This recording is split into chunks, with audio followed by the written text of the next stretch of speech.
Julian, your videographer from KNOM website. Welcome to the College of Complexes. Let us know if you'd like to see some more of these nice videos.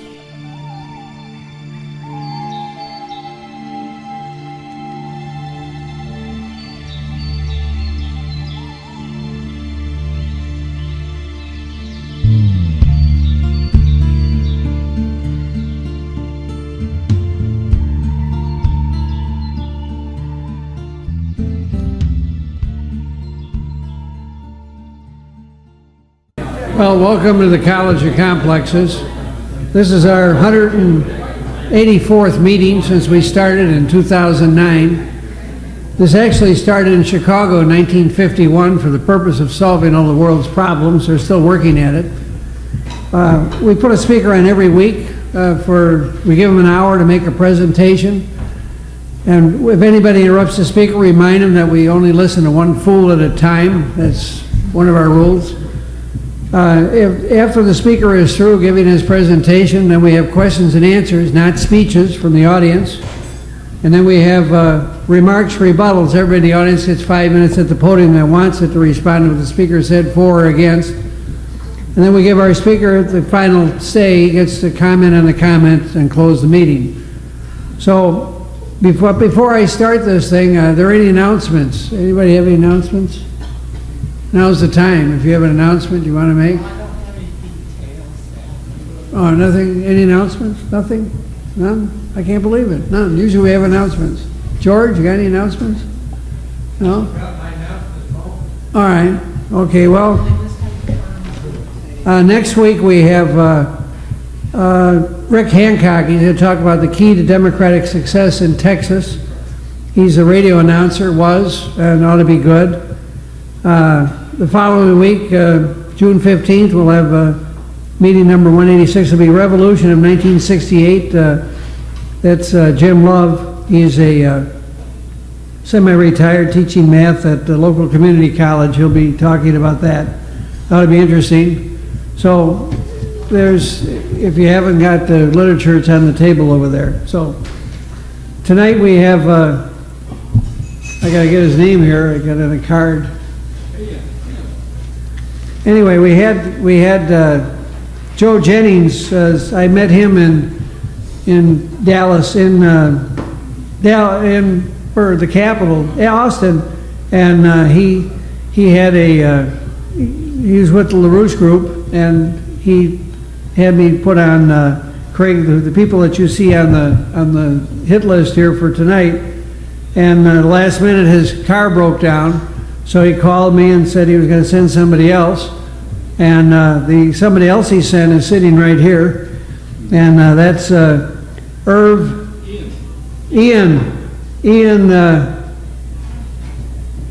Overton, right? Ian Overton. He's our speaker tonight. He's going to talk about towards the restoration of the Glass-Steagall Act, which is now Senate Bill 985, House Bill 129 in the federal government. And he's going to talk about the necessity for restoring the Glass-Steagall Act. I'll let him do the rest of that. And so without further ado, please give a very warm welcome to Ian Overton.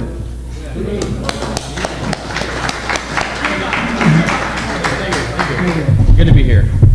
Okay, so I'll try to not bore you for an entire hour.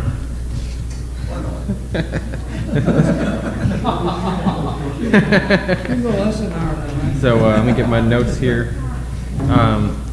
So up to an hour. Up to an hour. Yeah. All right. So, hi. Could you give, for some of us that didn't know fully, just a quick overview of Lyndon LaRouche and his philosophy? Yeah, I sure will. I am an organizer with the LaRouche Political Action Committee. Lyndon LaRouche is a longtime controversial economist who has forecast the various recessions and collapses of the financial and economic system. We are essentially in the tradition of people such as John Quincy Adams, Abraham Lincoln, Franklin Roosevelt, John F. Kennedy, where the policy is that in order for the population to govern themselves, as in a republic of by and for the people, You have to foster the creative development of the individual mind through work, through the development of the mind's knowledge of the laws of nature. So, I'll get into that, definitely.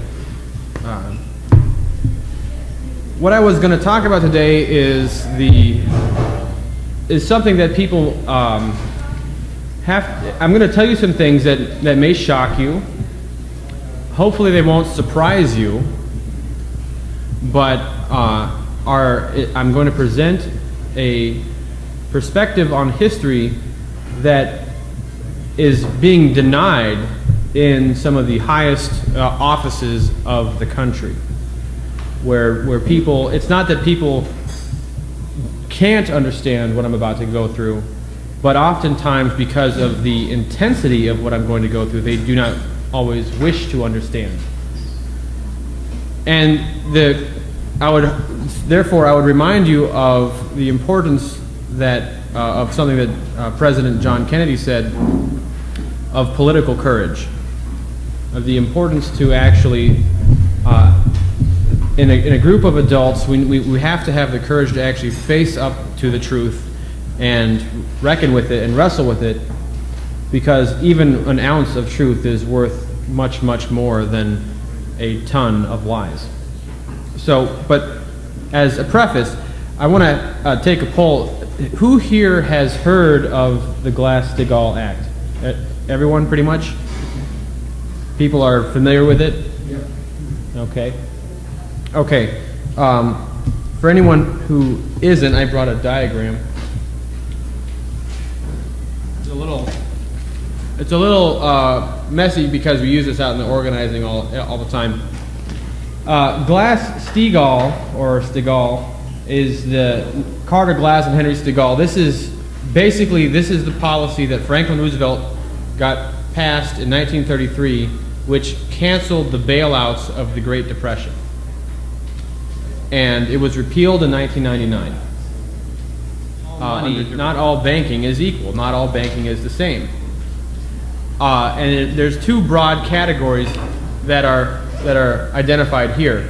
There is fiat banking, which is broadly categorized as money making money, gambling on the stock market, investing on securities and derivatives, and swapping money and currencies back and forth, where there's nothing actually real being produced. And then there's what our Alexander Hamilton set up in the foundation of the Constitution, which is called commercial banking. This is where banks issue loans to build bridges or dams or canals or hospitals or engage in scientific research. And these two kinds of banking have broadly different outcomes in terms of what they do. When you invest $700 billion in bailing out Wall Street, you're basically taking good money and throwing it after bad money. If you were to instead invest $700 billion in upgrading the standard of living by employing young people in more productive jobs of the kinds that I described, that has a payback effect where you're actually now producing more than you're consuming as a society. So the money has value that comes in the return of the wealth that's being generated. Now you can navigate from place to place. Now you can have more doctors who can heal people. You have a healthier workforce. Now you have people who are building homes and able to afford homes and live in homes. When you spend $700 billion bailing out mortgage-backed derivatives and mortgage-backed securities, people are still getting foreclosed on. So what happened is there's been a long process by which Glass-Steagall was brought down. I'm going to go through some of that. But I want to make a more important point, which is the unique nature of this country having a commercial banking system. When Hamilton was designing the United States Constitution, he said so in various reports on manufacturing, on a national bank, on public credit that he submitted as Treasury Secretary under George Washington. that, we can beat the British military, but that doesn't mean we're a sovereign country. If we can't grow our own food, if we can't make our own machines, if we can't produce our own shoes and our own medicine, then we're not actually in charge of our own well-being. We're not able to actually live up to the mandate of the preamble of the Constitution. So he created a new invention which was opposed to what Adam Smith laid out in his Wealth of Nations, that under the Constitution we have the authority to incorporate a bank, for example, among other institutions. We have the other corporations, we can institute a bank, which we can use to facilitate the means of exchange, that is money, through into productive work. That was his invention, and it was a marvelous invention, and it worked very well in the few times where we've actually really taken this up. And one of the most dramatic of these was under John Quincy Adams, with the entire westward expansion, the development of the Baltimore-Ohio Railroad, comprehensive canal system, the development of a navy and astronomical observations, the first observatory. That ability, the ability of a nation of individual citizens who, all of us, to actually be involved in governing ourselves and deciding that we're going to elect our own government, we're going to provide for our own means by which we're going to improve our own standard of living for ourselves and each other. The ability of a culture and a people to do that is very offensive to the people who we were previously the colony of, which is an empire, a colonial system. That colonial system still exists today as a financial empire.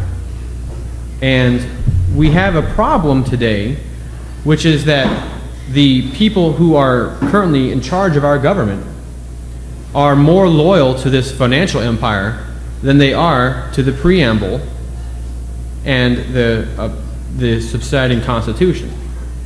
So you've seen, since the assassination of John F. Kennedy, an increasing move to move away from this perspective and to a perspective where the government increasingly lies to the population, engages in signs, passes legislation that undermine and are treasonous to the preamble of the Constitution and its objectives.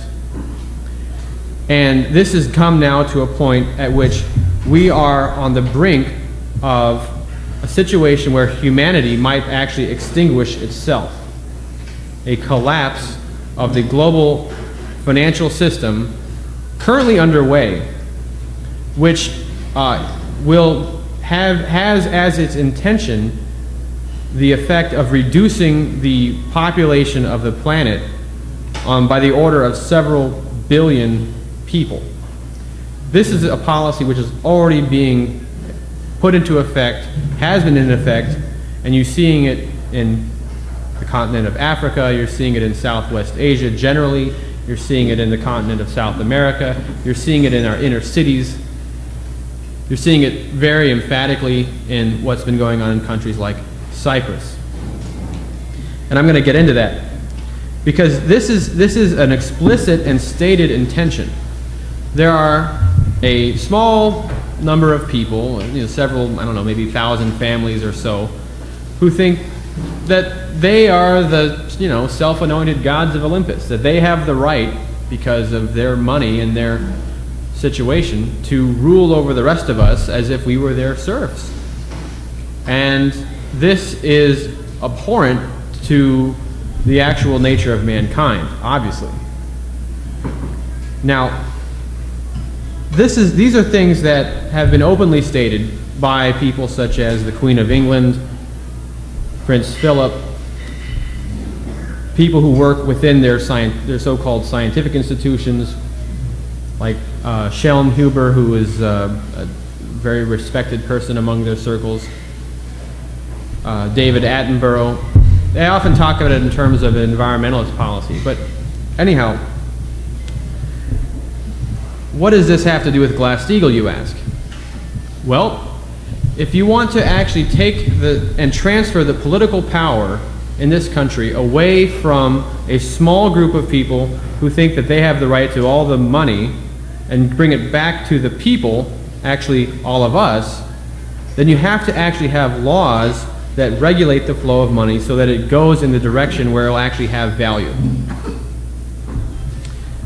I think, yeah, okay. Now, I don't have the ability to show you any pictures that I wanted, some of the charts that I had, but I'm going to ask that you imagine with me, because what I can hold up for you is a little bit too small to see, for everyone to see. What's on the books right now is, as I was showing you with the Glass-Steagall,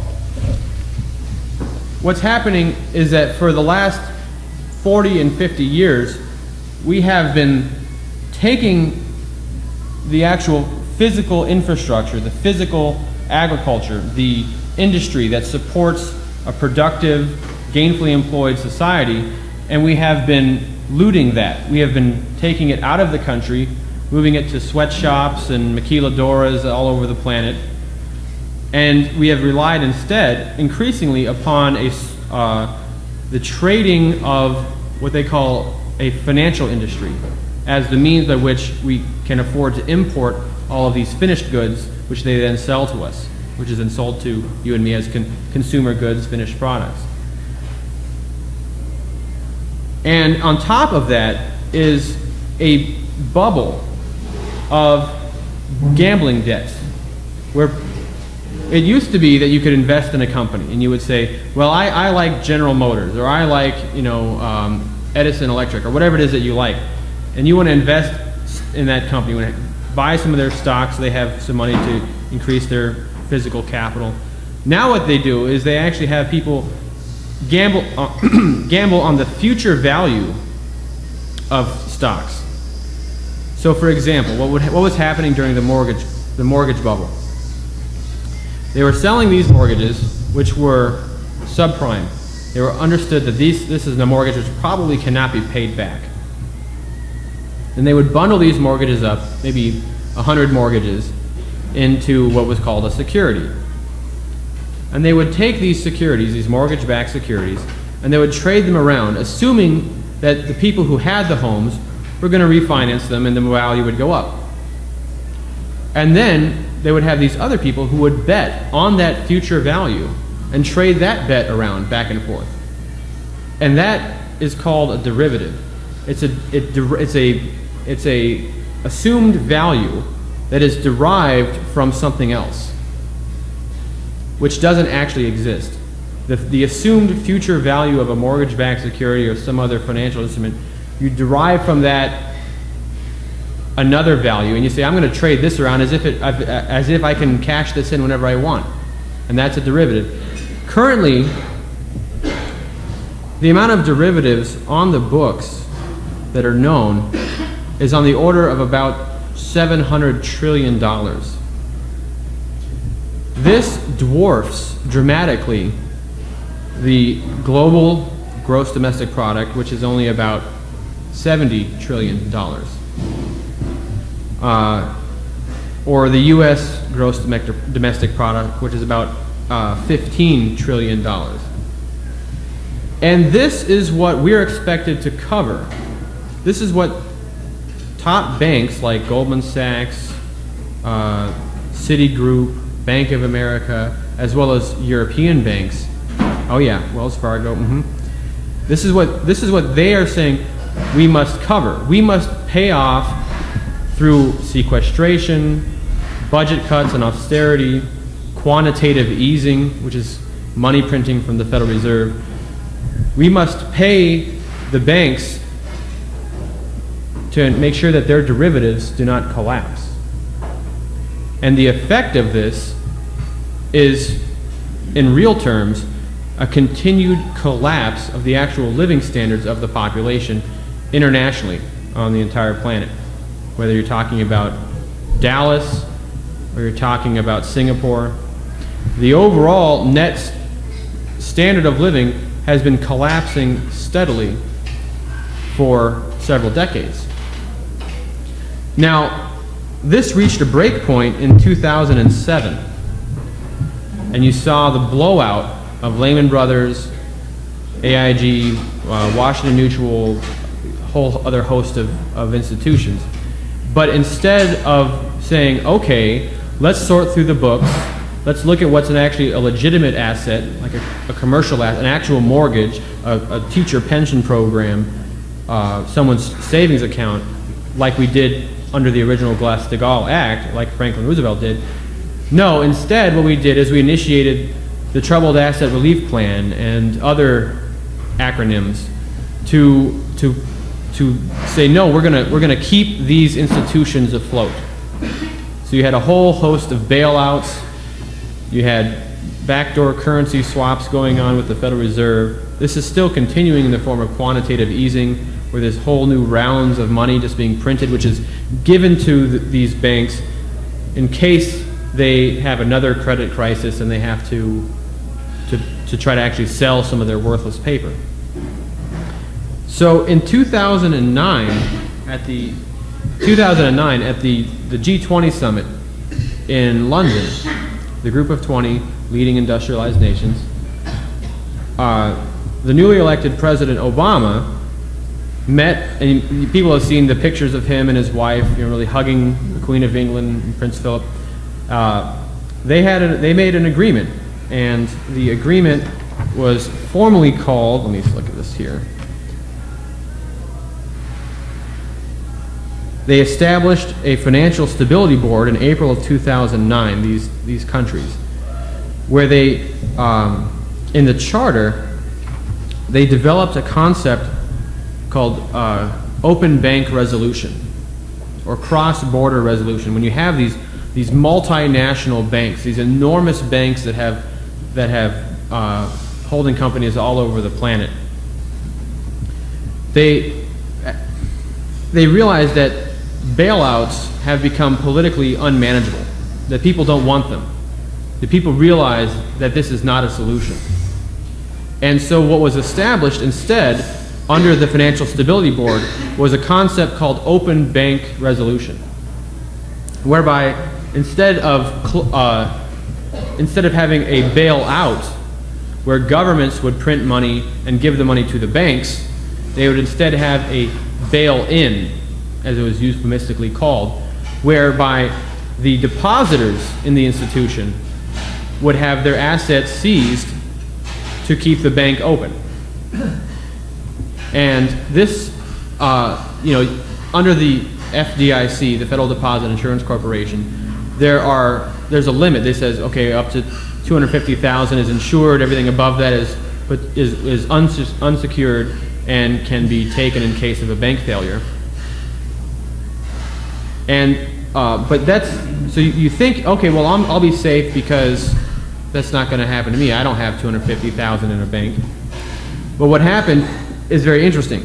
This happened in the country of Cyprus in March of this year, when it asked for a bailout from the European Union.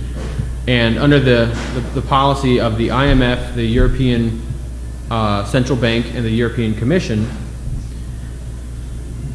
what happened is the accounts were frozen of the depositors. The country went to a cash-only economy. You could not use checks, you could not use credit or debit cards. There was this limit on how much you could withdraw per day. There were fees to prevent cash from being shipped out of the country of Cyprus. And there were transaction limits.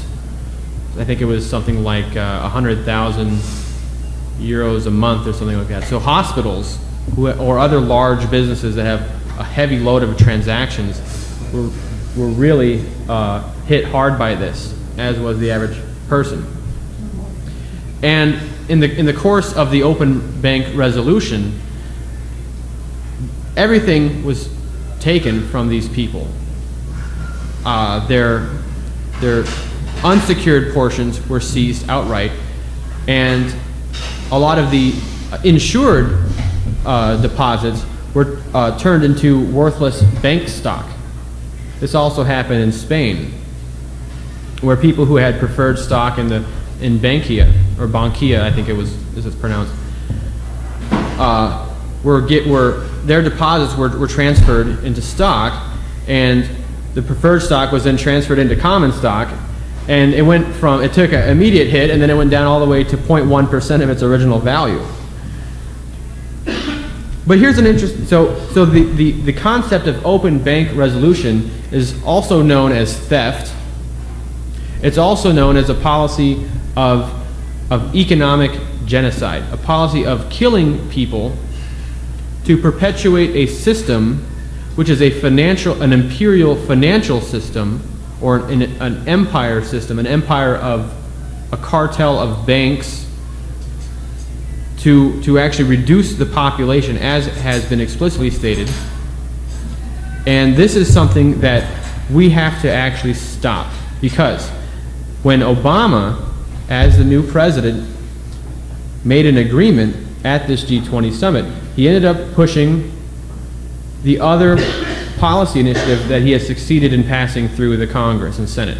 So this administration has succeeded in two policies. The first is the Obamacare, or Affordable Care Act. The second is the Dodd-Frank Act, also known as the Wall Street Reform and Consumer Protection Act. And in Title II of the Dodd-Frank Act, it allows for institutions such as these banks, which are deemed globally active, systemically important financial institutions, or GSIFIs, to do the same thing to your deposits and my deposits here in this country. In other words, if a large, let's say, British bank like Barclays, which is on the list of the 27 banks that are considered globally systemic and important, were to have a bank crisis, they can, through the Dodd-Frank Act, seize your deposits in order to keep themselves from going under, as was done to the people of Cyprus. In doing this, our president has ceded the rule of the preamble of the Constitution, which is the governing principle of our entire country, and replaced this with loyalty to foreign powers, foreign governments, and foreign financial powers. This is criminal. This should be prosecuted as a crime, as treason, because the effect of this policy will reduce the standard of living, will reduce the number of people by several orders of magnitude. And so we have published a white paper on this called Dodd-Frank Kills: How the U.S. Joined the International Bail-In Regime. And we've been getting this out over the last week to members of the Senate and the House of Representatives, because they've been in their districts. And we've been getting some reports back from people around the Baltimore area, for example. And when we were telling them this, we were saying, look, this is what is going on. They said, you're crazy. That's insane. You're exaggerating. This is not the case. This is over the top. And then they went back and they actually read Title II of Dodd-Frank, and they looked it up, and they looked up what we were talking about, and they came back to us and they said, oh my God, you're right. This is what's in the bill. And many people did not read the bill. They did not discuss the bill. They listened to their advisors. They listened to their aides. We need to free the U.S. Senate and the House from their congressional aides. They have a disease. It's called congressional aides. These aides are intervening on the ability of people to actually respond to reason.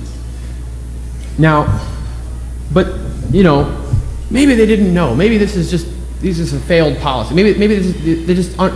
Maybe they're just making mistakes. My friends, this is not a mistake.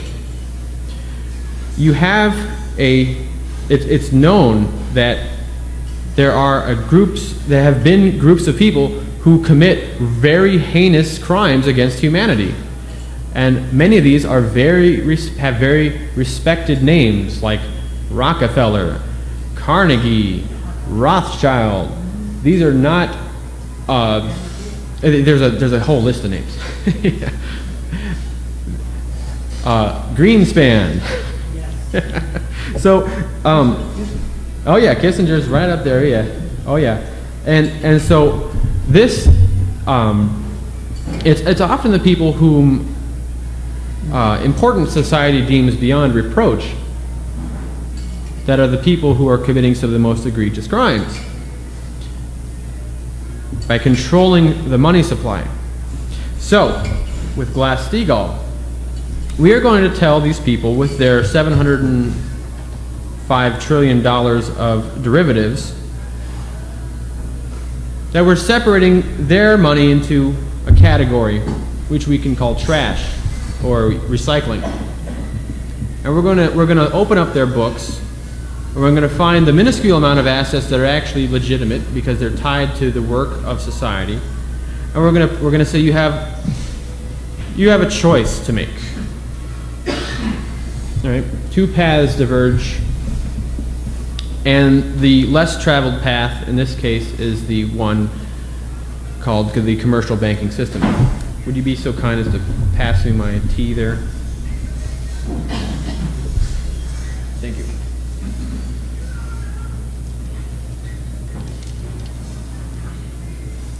Now, what we've been doing through the LaRouche Political Action Committee is we have been mobilizing across the country on this behalf. In the last Congress, we had a bill to restore the Glass-Steagall Act. It was H.R. 1489. It was introduced by Marcy Kaptur, who was a Democrat out of Ohio, and Walter Jones, who is a Republican from North Carolina. And he actually voted to repeal the initial Glass-Steagall. He's been running his campaigns talking about how he was wrong for doing so. And this was reintroduced in the current session of Congress as H.R. 129. Wall Street spent approximately $300 million to prevent Glass-Steagall from being introduced into the Senate. This was considered to be the blockade line. This is the Maginot line, because the Senate is going to be loyal to the Democratic Party, is going to be loyal to the Democratic president. And so what we've been doing is we have been organizing a statewide campaign, and I know this is too small to see, so I'm going to let you know that we have copies at the literature table. But this is a map of all of our activity over the last 5 months, where we've been organizing people like yourselves to see yourself not as a cheerleader or a spectator or someone who simply yells at their television about everything that's messed up and then waits for the next election, but as an active participant on the living stage of history to intervene into this mess. I like to tell people who have children, somebody has to change the dirty diaper. Yes, I know you didn't make it dirty, but someone has to actually clean it up. Those are the few adults who have the courage, the political courage, to actually not just look at the train wreck, but start marshaling the people to do damage control. Okay, so at this current stage, we now have 21 states over the last 5 months which have introduced resolutions calling on their congressional delegations to co-sponsor and pass the Glass-Steagall bill. 4 states have actually passed the resolutions through one or both of their state houses, which is South Dakota, Indiana, Alabama, and Maine. The most recent state to introduce has been New York, which is very significant, obviously, because of the location of Wall Street. So, and in the size of its congressional delegation. Now, a few weeks ago, we brought about 70 or 80 people along with us into a organizing week of action in Washington, D.C., that we need to break open the Senate. And following 5 months, a week of action, we actually did, in fact, get a bill introduced into the U.S. Senate. Tom Harkin introduced Senate Bill 985 to reinstate the Glass-Steagall Banking Act. Now, what would happen? What would happen if we actually do this? If we pass the Glass-Steagall Act tomorrow, what would be the situation? Well, you'd hear a lot of screams and howls of terror coming from certain areas like State Street, Wall Street, City of London, BIS, IMF. They would be in pain, but that's okay. It's kind of like it's good for them. They should feel the pain that we've been all feeling. So what's going to happen? Most of the transatlantic financial system is going to be wiped out, more or less instantaneously, because once you call to question, once you pull back the curtain on the Wizard of Oz, right, the mystique is gone. Then we have a situation which could be which it will be very volatile. On the one hand, if we do nothing, yes, we will have a global collapse, and people like Ben Bernanke and so forth will say, I told you so.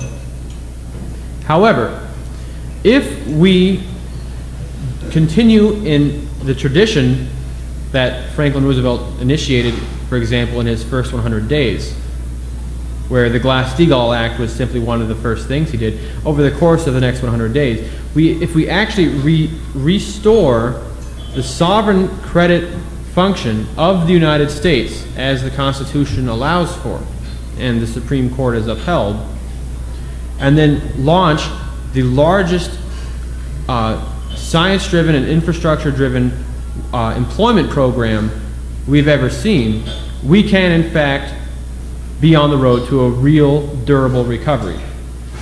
And when I mean infrastructure, I don't simply mean what people like John Maynard Keynes said, you know, a job could be digging a hole in the ground and filling it back up again. We have a real physical crisis that has to be resolved. Food. We do not currently have enough food in the production process to feed the people of the United States, and this is going to become increasingly painfully clear as this current harvest season comes to a close. And you can look at how the collapse of things like meat or the amount of food that is burned up as fuel, and how these things have gone. We have a water crisis, which is obviously directly connected with the food crisis. We have a problem with power and energy shortages.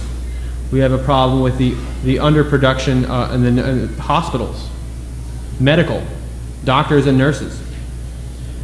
We have a breakdown of our transportation systems, both in terms of locks and dams and bridges and highways. We have a whole, basically you can take any sector of the economy, and the Society of Civil Engineers has done a fairly good job of this with their report cards, and you can see the actual physical collapse. We also have other problems which have not been addressed,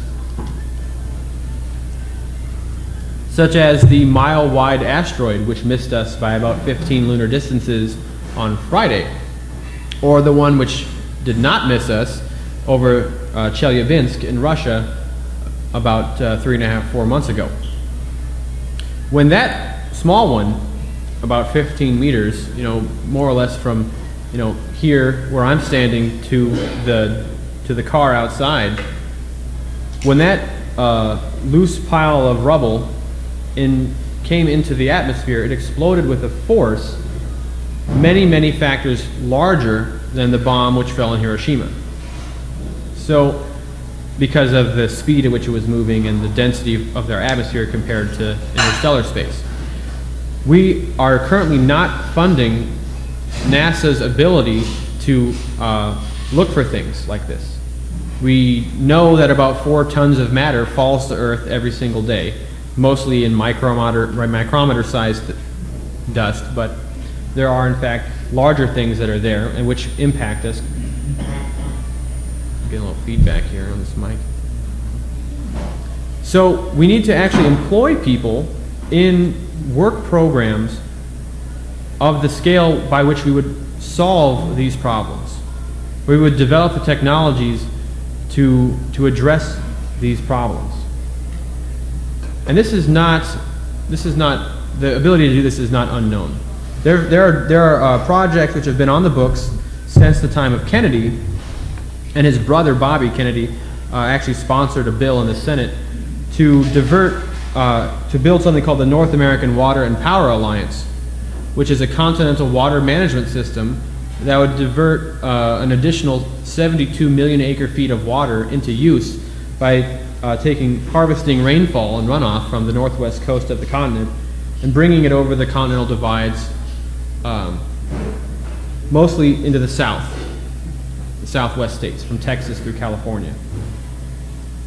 This would employ about 6 million people in building dams, tunnels, pumps, irrigation, all these other infrastructure and jobs would be connected with that, like railroads and farms. It would make sure there was water for industry, agriculture, drinking, recycling itself as rainfall, local rainfall patterns, which would moderate the climate, overland shipping routes. So you're going to take a generation, which currently in the United States, there are 30 states which have unemployment in young people, around 18 to 30, of greater than 30%. Folks, this is our future. What these young people do not do is the direction that this country goes. So we have a mandate, we have a responsibility to care and give a gift to the next generations so that they will have a better life. I hear a lot of people, they tell me this, they say, well, I'll be okay, I'm all right, I got my Social Security, I got my whatever. You guys, I'm sorry. Now that's a very immoral attitude to take because it's not fixed. It's a very subjective question. Will I intervene on this tragedy so that it becomes, instead of the end of Hamlet, instead becomes something like the Marriage of Figaro, or where it becomes a comedy, where we learn from our mistakes and we laugh at them and we move on a better people.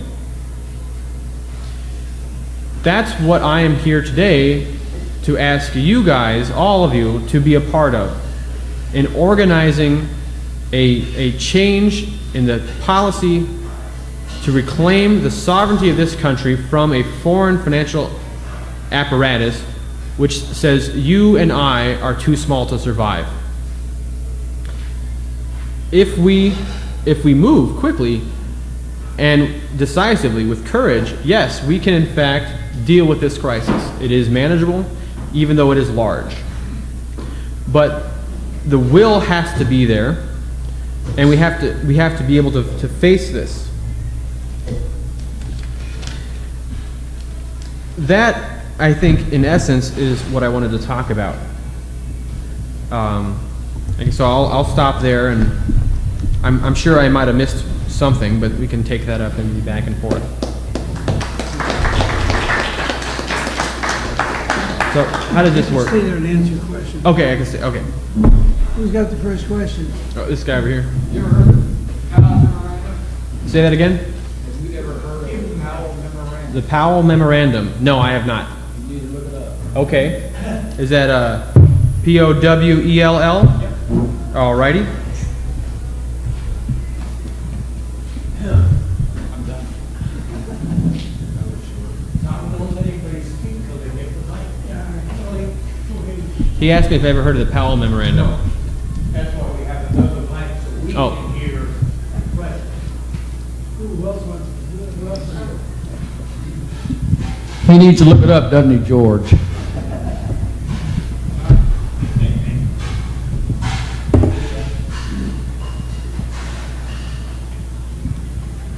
If the Glass-Steagall Act was reinstated, would it be just the very same exact act of 1933? Yeah, it needs to be the same act of 1933, yeah. No modification, changes, updates? No. Thank you. I have a few questions. One is, do you believe that the Fed should be abolished?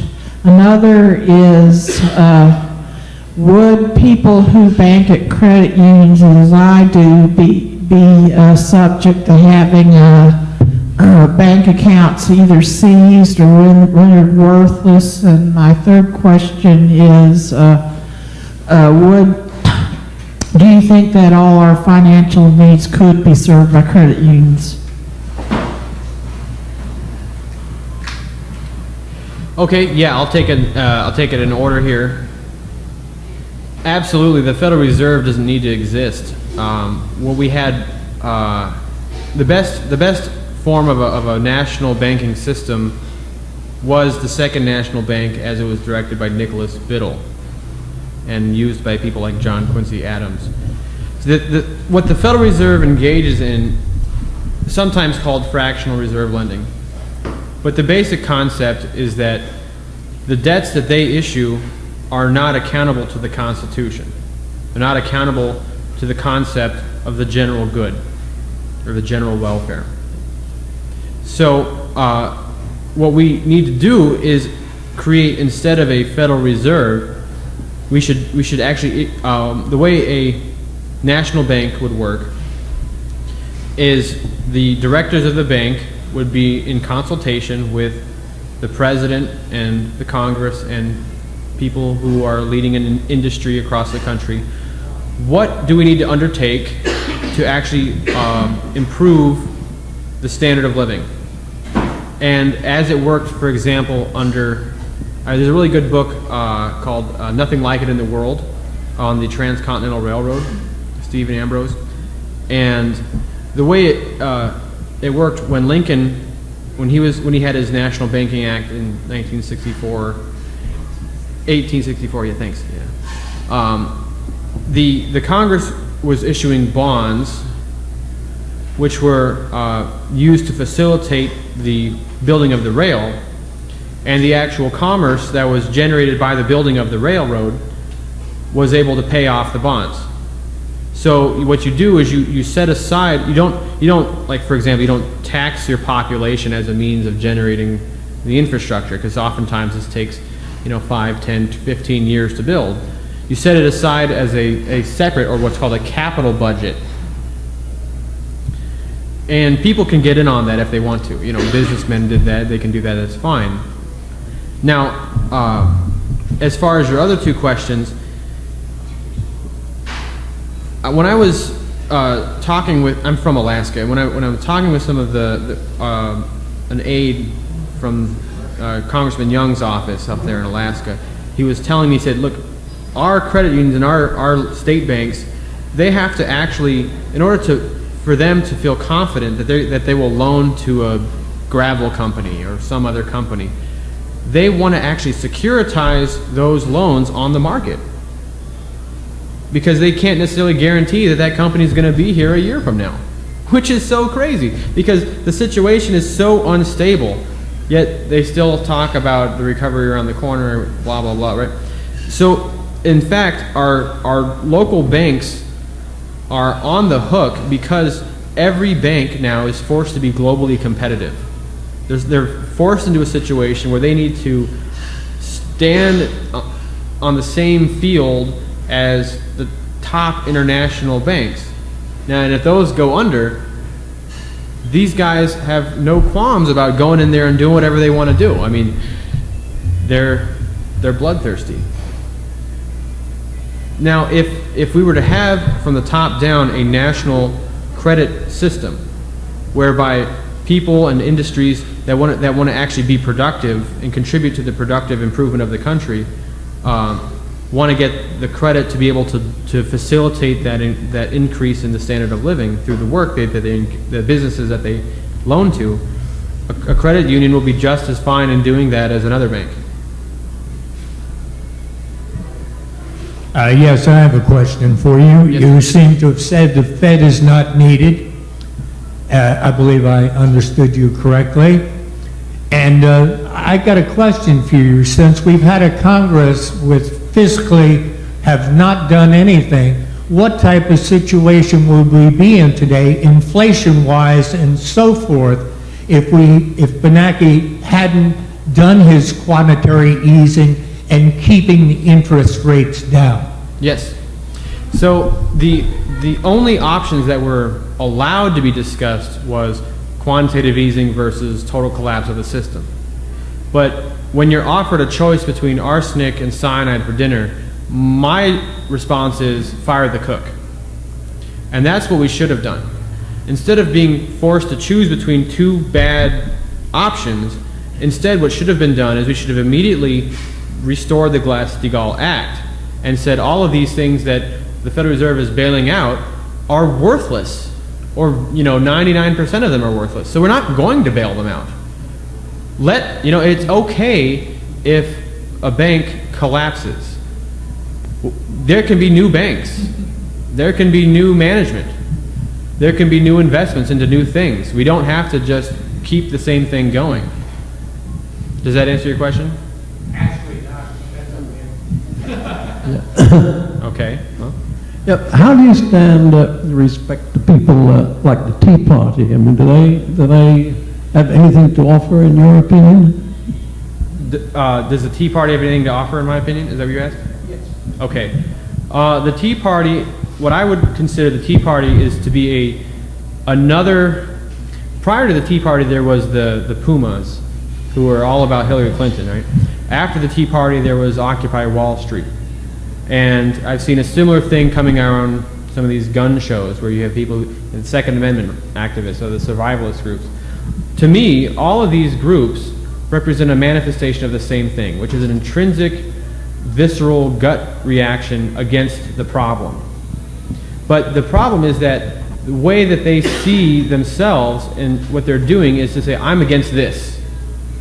And so as a result, they're not actually fixing things the way that they could be.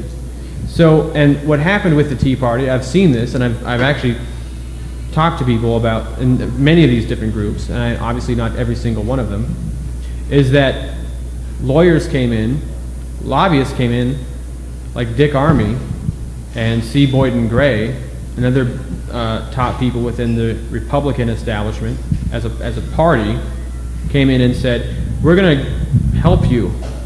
We're going to help you be more effective. And so many of the things that they took up in terms of the whole idea that free markets are the way to go and the government is the problem, that's wrong. But the Tea Party was originally sort of launched, or whatever, if you will, or sort of erupted against the bailouts, which is a very healthy and good response that came. It was more or less unanimous in the population when it first came up. So, which faction or what party are you closest aligned to, or are you aligned with no party? The LaRouche Political Action Committee is not partisan. However, we look at parties. The current party structure is really a competition between who can usurp the rights of the Constitution and the other party for themselves first. So whoever is the underdog is often pointing out these people and saying, you're doing this, you're doing this, you're doing this, and then vote for me. And then their party gets into power, and then they start doing the same things. And their previous activists who are pointing out all the evil doings of the others are now silent. It's very funny when you look at people who are in the anti-war movement, who are pointing out all the crimes that the Bush administration was doing and calling for his impeachment and his jailing. And this was very legitimate. And then Obama comes in and Obama does the same and continues and worse, and then where are they to be found? So the problem is not simply to be loyal to a party. What I would like to introduce to you is the concept of a republic versus an empire, a monetary empire. And that's, both parties have represented that tradition at times. Franklin Roosevelt said it's time for us to claim Abraham Lincoln as one of our own. And Lincoln and FDR shared the same tradition, the same outlook of mankind. Yep. Do you subscribe to the notion that the U.S. See, I was in England recently, and basically, England is just about totally losing its sovereignty. It's going. Half of the GMP is foreign owned. And do you think America is losing its sovereignty? Obviously, from the financial viewpoint, it obeys the World Trade Organization rules. And we're seeing more and more American industry, like Chinese are buying up, Smithfield, the pork people, How far do you think this process is going to go? Do you think America is lost? Do you think it can recover? I think it can recover if we make a change in ourselves and we make a change in the policy coming from the top. But yes, this is what I was describing in my presentation. In the Dodd-Frank Act, for example, we are not in charge of our own finances. We are not in charge of our own financial institutions. Other banks are in charge of your finances. Other banks are in charge of the financial policy of the country. So our Congress and our senators and our president have ceded our sovereignty to foreign powers. Well, they signed the World Trade Organization financial agreements, right? What's that? The Senate and the Congress signed allegiance to the World Trade Organization financial agreements. Sure, yeah, NAFTA, policies like this are atrocious. And when they signed that, they signed away their financial sovereignty. And that was completely unknown to most Americans. I mean, if most Americans actually read that financial agreement to the World Trade Organization, they'd drop dead. Or hopefully instead they would say, we have to repeal this and actually fight to do it. Yeah, see, that's right. the thing is that you are not a spectator. In Athens, ancient Athens, under Solon, it was a worse crime to be neutral in an insurgency than it was to be on the opposing side. As Dr. King said, the greatest problem we have are the white moderates who sympathize with the cause but do nothing. This is the problem, that there's a tendency to intellectualize the crisis and to say, I know this is a crisis, but because people don't necessarily know how do I navigate from being on the Titanic to being on the lifeboat, they say, they're all corrupt. Oh, the system's coming down. They say, I don't want to be a prostitute like those members of Congress, so I choose to not be involved. But when moral people do not take on evil, which is what this is, I mean, to do this to people is evil, then what have they become? Well, final question I want. How if the congressmen sign bills that they don't read or don't understand, how do you expect the average Joe Sixpack to read and understand bills and so on? Well, it's not true that Dodd-Frank is incomprehensible. Anyone with the basic... I know, but they've not read it though, right? That's what you said. Okay. Which is true. So it's true. we don't... The average person who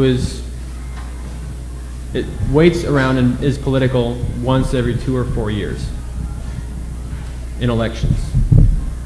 The average person is political one day every 2 to 4 years, more or less. But it's always been a minority of people, whether it was the civil rights movement or the women's suffrage movement or the American Revolution, who actually said, I'm going to take leadership. I'm called by the implications of the age in which I live to intervene and to provide the leadership and to stand up and speak truth to power and to give a motive force to the truth. And they will come up against all kinds of rabble and / slanders and, you can't do it, it's impossibles.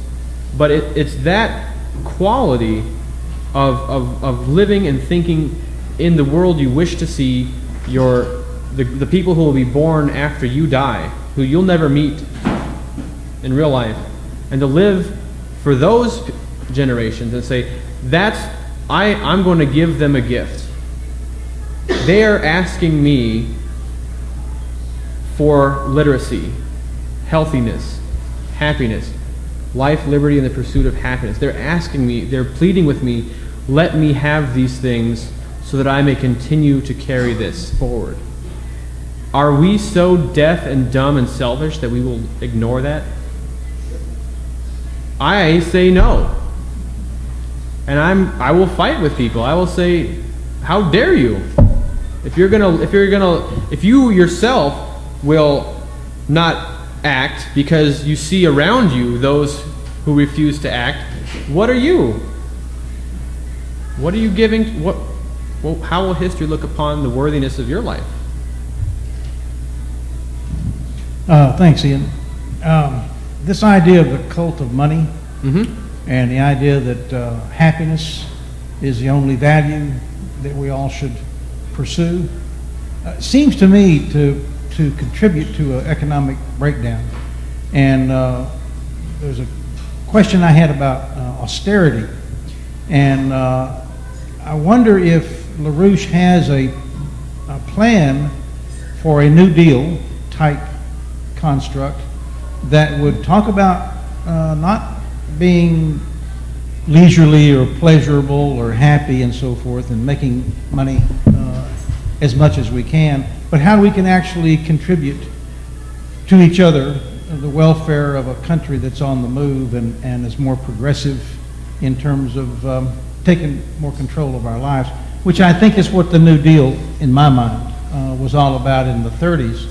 And I've sort of wondered if when you were talking, you come from a platform that thinks about a reconfiguration of a New Deal for the modern day, for how we could put these 6 million people unemployed back to work, to doing the roads and the dams and doing that kind of stuff, and to live a little more austerely. Yeah, I mean, I don't have the exact quote in front of me, but in his inaugural address, the first one, FDR said that the happiness lies not in the mere having of money, but in the thrill of achievement, of creative efforts and work. And I mean, that's true. I mean, the Pope, in the EIR you have there, you can read an interesting thing. Pope Francis I is discussing the dignity of work. The ability to actually have meaningful work is directly connected to the ability to have a purposeful life. And the reason you may think it's strange perhaps that I discussed a national bank or that I showed this program for the water system when my talk was supposedly about financial reform and banking reform. However, what we've always tried to make clear is that Glass-Steagall alone is not a fix. Glass-Steagall is like taking the economy, which is addicted to a debt drug, and putting it through rehab. Right? If you have an alcoholic, the first thing you want to do is you want to get him off the alcohol. That's Glass-Steagall. Separate the alcohol from the human being. And then you put him through rehab, right? Get him a sense of a structured life, and then you have to have him actually go out there and live that structured life, live a productive life, fill the emptiness that the alcohol was filling with something that's actually truly durable. And that would be, in the sense, to take the metaphor to the question of the economy, taking these young people, especially who are unemployed, and bringing them into a process like a New Deal. I know that I was reading a book, I think it was called The African American Experience in the Civilian Conservation Corps. The author was talking about youth crime, and it was either in Chicago or Detroit, one of those cities in the Midwest. He was telling the president, youth crime has dropped by 50% as a result of your program. because these young people who were dropping out of school, who were living in the concrete jungle, who were getting involved with gangs and drugs and violence and suicide and other things, were going away from this environment. They were being put into a new environment where they were learning skills, like how to lay telegraph wire, how to build a sidewalk and a school. They were improving the schools of someone else in another part of the country, or they were pruning forests so that they wouldn't burn down wildly. And these people are now finishing their high school, they're learning pre-college, they're learning skills, and in the follow-up study of the next 2 generations after those people, as they followed up with them and found their descendants, that work ethic was being passed on, and those families who had gone through the CCC, their children and grandchildren were living better lives, even though the program has basically been shelved, because they were learning a sense of an outlook. An epistemological shift had occurred. And there are enormous amount of jobs that could be created that would create this kind of a shift in the cultural outlook back toward optimism that we could launch. So many projects are just ready to go. It's simply a matter of actually having the courage to take the reins of power away from these other people.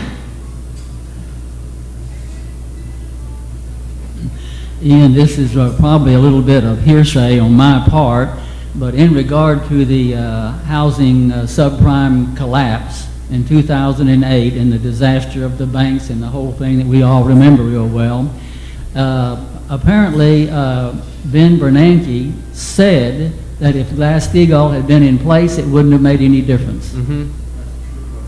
Can you address that? Yeah, because he was saying that, well, Lehman Brothers wasn't involved in these things. It wasn't involved in commercial activities, but it's not actually true. I mean, banks are leveraging commercial assets into the financial bubble. So, however, Lehman Brothers, yeah, it could have collapsed. It would have been okay. So the question is not, do we have to save every single financial institution? If the financial institution is engaged in lending to the productive economy, that aspect of it must be saved. If an institution is engaged in money laundering, drug money, terrorist money, like HSBC has been shown to be doing under the report released in June of last year by the Senate Permanent Investigations Committee. No, that doesn't need to be saved, right? Because we gotta make a priority. What is actually gonna contribute to a higher standard of living? Building a bridge that doesn't collapse in 5 years, or allowing organizations that engage in horrible crimes to have their money laundered through and financed. So if under Glass-Steagall, the ability of banks to do these things is masked under what's called universal banking. And we have one institution that can do all kinds of things. They can issue you a mortgage. They can bundle that mortgage into a security. They can trade that. They can slice and dice and repackage that security and trade it all over the place. And then they can get bailed out when that mortgage bubble collapses, and then foreclose on you. Even though nowadays banks, they don't even, in some of these people that are being taken to court over these foreclosures, they don't even know who owns the mortgage anymore, because it's been sliced and diced and repackaged and sold around and traded around. So they don't even know. So yes, we need to sort these things out. And if we had Glass-Steagall in place, the mortgage bubble would not have been allowed to occur, because they wouldn't have been able to do that. They wouldn't have been able to create these things. Now, that doesn't mean that companies may not have also engaged in speculation, and then that those speculative bubbles may have popped. But it would not have been at the core of the core of the actual legitimate banking, the actual commercial banking, would be protected.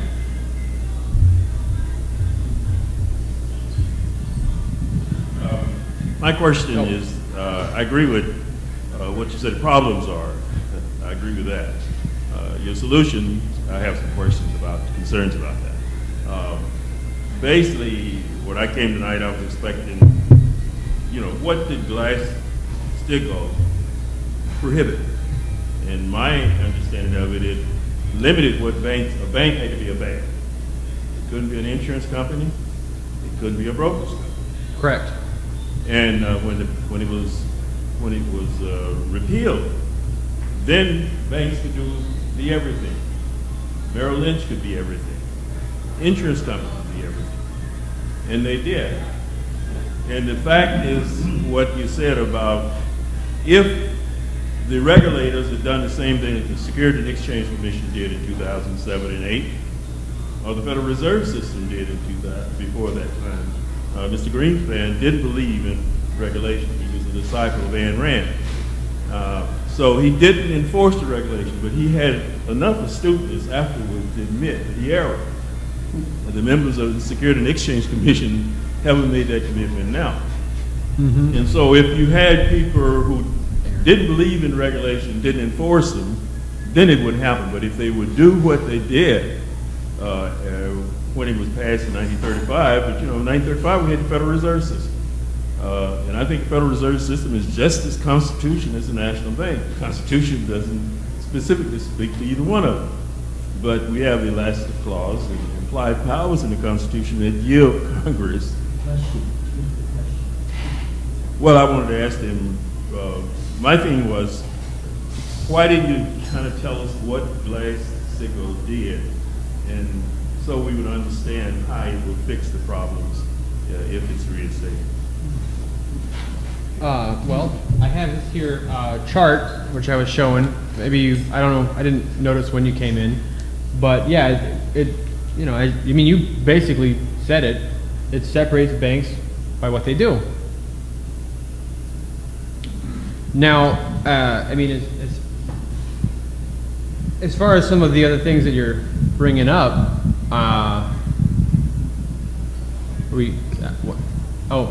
as far as some of the other things that you're bringing up, I think that the point here is that it really is, money does not have value on its own. Money is just pieces of paper or pieces of metal. And you could trade around toenails if you wanted to. But the actual, like for example, you take the same car, same year, make, model, you bring it to a mechanic. Mechanic does the same repair job on the car. One car is driven by a pimp, and the other car is driven by an engineer. What is the economic value? You can't measure it in terms of simply the job done, because the economic value is what is the effect of the job on society. The mechanic gets paid the same way, but the pimp is engaged in an activity which is declining the society, and the engineer is engaged in activity which is increasing society, hopefully if he's employed, right? And I think this actually gets at the root of my understanding of what you're bringing up. We actually have to change the way that we think about the economy and about money per se. Money per se, it's basically toilet paper. It's just a means of exchange. It has no value. But people have this holy value that they put on this thing. And that's the problem when you look at these outstanding of derivatives and other things that are pieces of paper with numbers written on them saying this is worth this much money. This note is worth something. You must honor my note. You must honor this debt. No, this debt, this whatever it is worthless. We don't honor this debt because it's not backed up by anything real. It's just a piece of paper with money written on it. And the thing is that if we are going to actually make it out of this crisis, we have to change our concept of value, of economic value, to one which actually, as I was describing with the example of the mechanic in the car, what are we going to actually generate? What's the effect of our economy going to be in the future? What are we going to actually generate in terms of, so that we can actually produce more than we consume, so that we can actually upshift the standard of living and the work engaged? And I think that gets kind of at the deeper question. I think that's what we actually have to take up.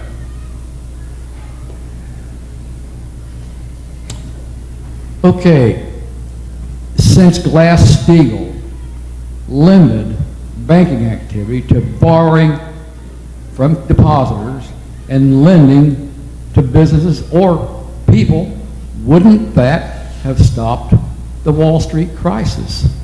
That's all they could do before Glass-Steagall was amended. They could accept deposits and lend out money, period.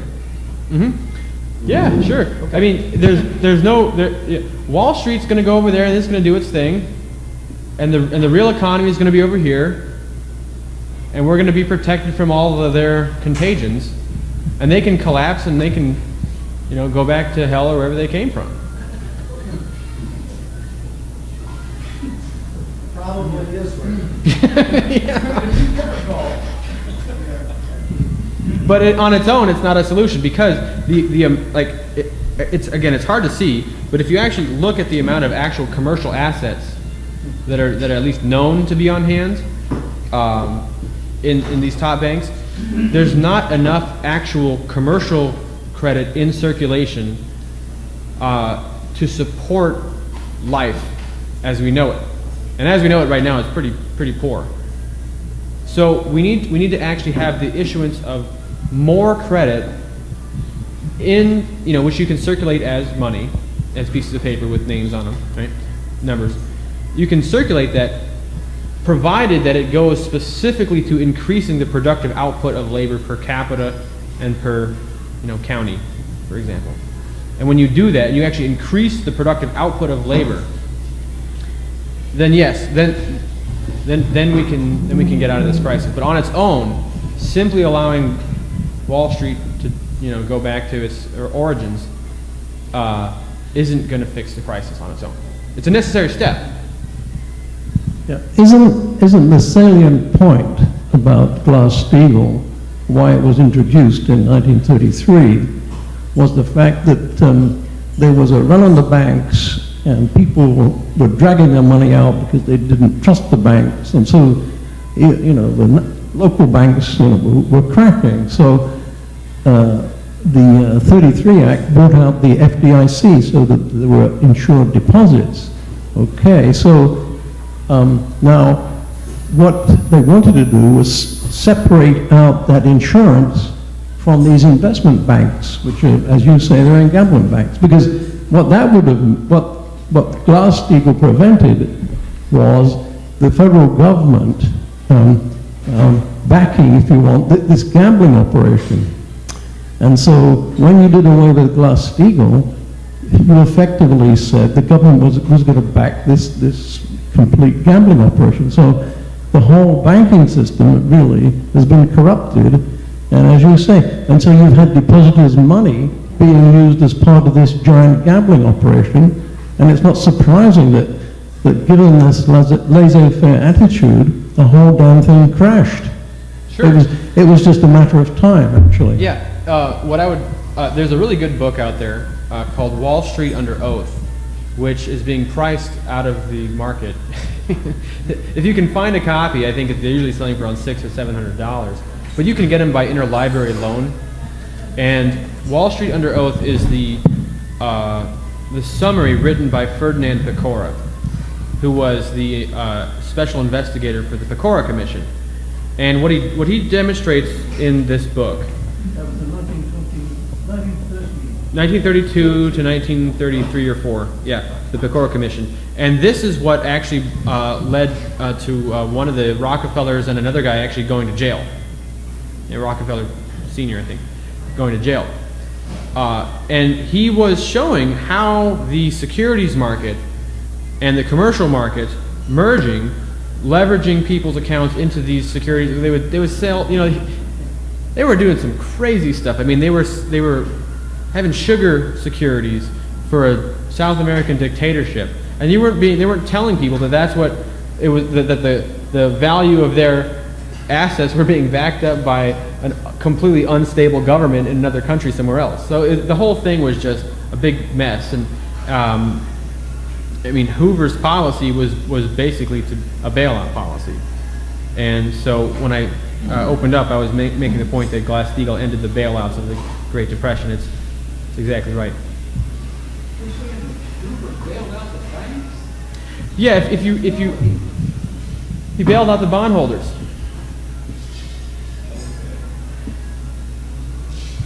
Question. You had mentioned that our money is basically just a piece of paper with money stamped on it. Yeah. Okay. What would you suggest that we use instead? Is A. B, part of that same question is it possible to trade talent or knowledge or concrete assets, in terms of value of money? Yeah, so the, how do I explain this? Basically, yes, we need to have a means of exchange, which we call money. But the difference in the way that money is used changes whether it has an actual value or not. So, for example, the Transcontinental Railroad, when this was built, before the Transcontinental Railroad was built, it cost $1,000 in 6 months to go from New York to San Francisco. You either went by foot, basically, or you took a boat around South America, or maybe Panama if you had the courage. A lot of people didn't make it. Right? After they built the road, it took a week, and it took $35. What was generated as a result of the road was the ability to have a nationally integrated economy. Now you could take your beef and grow it in one place and sell it somewhere else. You could do all kinds of things. They also connected the telegraph. So you had, the first time you had instant communication, more or less, at the speed of light right across the country. So the effect of issuing the bonds for the Union Pacific and building the road, the money that was basically generated to do the project was connected directly to the physical production and the sale of the commerce that was generated as a result of the project. This is why things like the Tennessee Valley Authority or the Apollo program pay for themselves, because you spend $1 million or whatever building a dam, then you sell the electricity, you generate all these things from, as a result, people fish and have recreation on the lake, other things. Maybe you stop a periodic flash flooding because you build the dam to hold the water back. So the upshift in the standard of living as a result of the investment gives a piece of paper that you're trading an actual worth, which is physical, a physical value. And that's, so the value is not obvious. Like, you can't look at a piece of paper and say, okay, this is a dam dollar, and this is a railroad dollar, and this is a farm dollar, right? We don't necessarily trace it because it trades back and forth many, many times. But when you actually make the initial investment to improve the land, to improve the technology, to develop something new that wasn't there before, and that something has an overall improvement in society, then that's where it's the people who generate that in their minds, right? The knowledge that the geniuses, the inventors, like the Marie Curies of the world, right? The Mozarts of the world. These are the people who lift up society by their work, and that's where the value is when you're trading around the pieces of paper. Does that help? Well, you were saying that it's meaningless, that it's worthless. Yeah. My question was, what would you use instead? You would still use pieces of paper, but under today's economy, the money is worthless. The money is just, yeah, there's nothing real backing it up. Take a survey of what we're actually producing as a country. And we're not producing physically what we need to live as a country. So there's nothing, you can almost in no circumstances can you really trade an American dollar for an American kilowatt or an American gallon of water or an American potato or American rebar or roller car or other things. So we're not there's still a little bit here and there, but compared to 40 years ago, we're not producing anymore. So the money supply has been detached from the real economy, which has been collapsing. We have an increasing money supply, but nothing to show for it. Unless you can eat a mortgage-backed security. You mentioned that the estimated so-called alleged value of these derivatives is in the neighborhood of $700 trillion. Now, it seems to me that it is so obvious that the people who conceived of these derivative packages packaged them together, puffed up this erroneous, fraudulent price, and sold them out through the world, could not have made a mistake in what they were doing. They have to know that that was criminal activity. What is it going to take to wake the public up to realize this and get incensed about it and demand criminal prosecutions like Iceland did of the Wall Street people involved in it and the banking people involved in it? What's it going to take to wake America up, in your opinion? The short answer is those of us who already have it have to go out there and organize as much as possible, as frequently as possible. And if you can't do it because you have a kid or you're sick or you're old or something like that, so you can't physically do it, help those who are doing it by contributing funds, helping us come to places like Dallas. I mean, I'm up here today because there are activists who work with us, who support us, who put us up, so we didn't have to pay for the extreme hotel prices, right? Even Super 8, adds up, right? But then the longer answer, which I will abbreviate, is we have to. I see this problem most emphatically with people who are really focused on Alex Jones. They have what I like to call haunted house syndrome, where they spend 90% of their time talking about all the ways that the empire is trying to kill you, and 1% of their time, if that, on what is actually good that we want to do once we stop living under the heel of an empire. And so the importance is to actually develop in your imagination a concept of the future which is good on its own terms, not in reaction to a problem, but an actual positive conception of the future, and say, I'm going to fight for this, and I'm going to mentally transport myself out of the pain and misery of the present and all its problems to this future place that I wish to see, and then I'm going to drag the present along with me to meet this future. And you can do that because you're a human being. You're not determined by your surroundings like an animal is. You can intervene on your surroundings to make them better. And so you have to spend some time steeping your soul in the kinds of cultural outlook where people did that. And educate your emotions. And educate the emotions of those around you so they can handle the tension of the current age. Bach is really good for that. Johann Sebastian Bach. Yeah, two questions. Who are the backers of the Lyndon LaRouche operation, and are you in common cause with any other well-known organizations like Move On and Demos and so on and so forth? I missed the second one.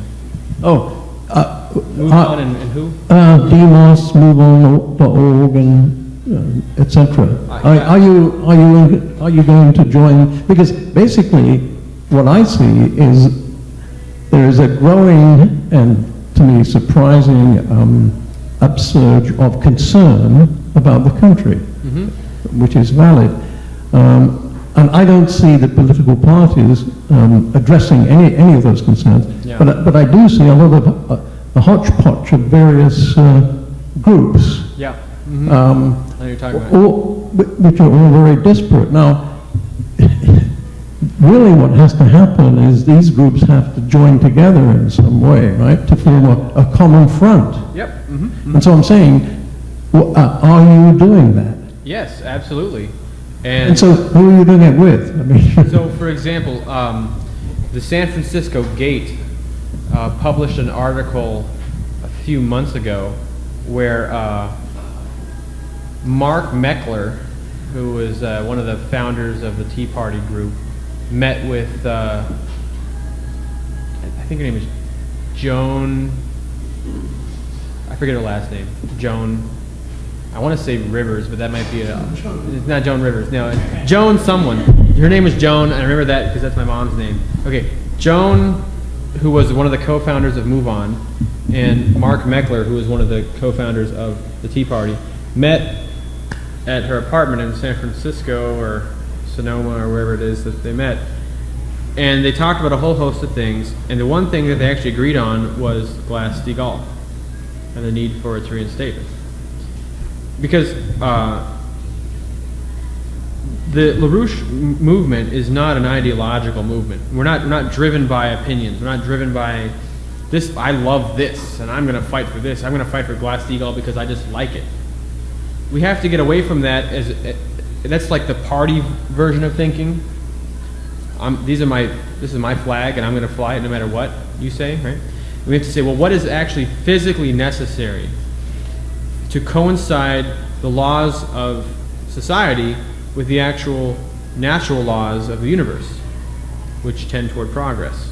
How do you do that? So you have to actually get people to cut away a lot of the what I call demographic politics, and to focus on an actual provable platform which is non-ideological, a scientific and engineering platform, a platform which is more concerned with universal truths than it is with opinions. And people are starting to do that. They're starting to realize that that's where the real meat is. That's where the real depth is, the profundity. When you start actually getting to the core of things, you get away from voting for someone because they look like you, or they sound like, or they're from the same place, or they have the same religion, or they have other demographics, and you start to say, well, what are they going to actually do for history? What is their, how are they, because it's what, look, I meet this all the time when I'm talking to, this is Texas, so you get a lot of the radical conservative types, and I tell them, they come at me and they have, well, I'm a Judeo-Christian, I have these values. And I say, that's great. What do you think about all these people who are on the edge of losing everything? Well, we gotta get all these people off of welfare and just cut the welfare. And well, okay, so you're a Christian and you support throwing people on the scrap heap. Okay, how is that moral? Okay, So the thing is that you have to be able to connect your values with an actual program where the rubber meets the road. And so, if you're a real Christian and you're really pro-life, you're gonna be saying, I'm gonna create the conditions where people can actually live, the economic conditions, right? Like Dr. King was saying, the religion that professes to care for the soul of mankind, but not for the economic and social conditions which scar the soul, is a dry as dust religion. And it's true. So we need to get away from just talking. Values are not an economic policy. We all love freedom. We all love life. We all love liberty. We all love our happiness. We love these things. We cherish these things. We want to nurture these things. How are you going to do it? Show me how you will actually physically increase the standard of living. And that's what LaRouche's specialty has been as an economist, as a physical economist, to actually forecast that the collapses are happening because we've been lowering the actual physical standard of living. And so we exist because people support us, individuals. Yeah, maybe I misunderstood you before, so I'll ask it. It's not the same question. Yes. Austerity versus spending and investing in the people of the United States Yeah. with infrastructure, so forth. Like Paul Krugman says, end this depression now. And we could have been well out of it if we did not listen to the people that say we've got to cut, cut, cut. What's your thinking on that? Yeah. Austerity kills. I mean, it's obvious. You look at Greece. Are they better off? Of course not. And so what? The stock market is at whatever record. Who cares? You can't eat a mortgage-backed security. You can't eat a swaption. So, but then you have to actually. You don't want to just have. You don't want to just have any job. You actually have to have jobs that are going to produce more than they consume in a net physical way. So you have to take a physical approach to looking at what does it actually take, say per household, to support the people. We talk about the World Cup of coffee, and how many things around the entire country go into making that coffee, from growing the beans, harvesting, shipping, refining, serving. All the people who work in there also have to have an education. They have to have health, all these things that go into that. So we have to take and examine these things and say, okay, how do we do this the quickest? How do we actually have the greatest net increase in the physical standard of living? And the driver of this is what LaRouche calls the Promethean spirit.